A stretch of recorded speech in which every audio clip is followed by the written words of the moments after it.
Welcome to Akshu's channel. இன்றைக்கி mango milkshake எப்படி செய்யலான்னு பார்க்கலாமா? இந்த சம்மர்னாலே நம்மளுக்கு மேங்கோ சீசன் அப்படின்னு தான் எல்லாருக்குமே மைண்டில் வரும். வீட்டில் இருக்கிற அம்மாங்கெல்லாம் மேங்கோஸ் நிறைய இருக்கே, இதை வச்சு என்ன பண்ணலாம் அப்படின்ட்டு யோசிச்சுட்ருப்பாங்க. வேறு எல்லா ரெசிபீஸும் கொஞ்சம் கஷ்டமாக இருக்கும், இது மட்டும் ரொம்ப சிம்பிளான ரெசிபி. ஃபர்ஸ்ட் மேங்கோஸை எடுத்து அதோட பல்ப்லாம் தனியாக எடுத்து வச்சுக்கலாம். கொஞ்சமாக பல்ப்பை க்யூபாக கட் பண்ணி கார்னிஷ்காக சைடில் எடுத்து வச்சுட்டு மிச்சம் எல்லாமே மிக்சர் ஜாரில் ஆட் பண்ணிக்கோங்க. ஆட் பண்ணிவிட்டு தேவையான பால் பச்சை பால் ஆட் பண்ணிக்கலாம். நல்லா ஃப்ரீஸ் பண்ணியும் ஆட் பண்ணிக்கலாம், இல்லை நார்மல் ஜில்லுன்னு இருந்தாலும் போதும்னா அப்படியே ஆட் பண்ணிக்கோங்க.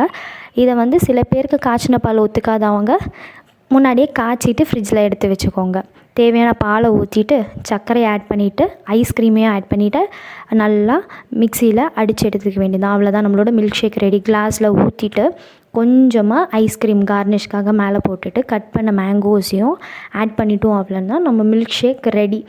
இது டேஸ்ட் பண்ணால் அவ்வளோ எம்மியாக இருக்கும். நான் டேஸ்ட் பண்ணதுனால சொல்கிறேன், செம்மையாக இருந்துச்சு. கண்டிப்பாக எல்லோரும் ட்ரை பண்ணுங்கள். தேங்க்ஸ் ஃபார் வாட்சிங். Two subscribe my channel.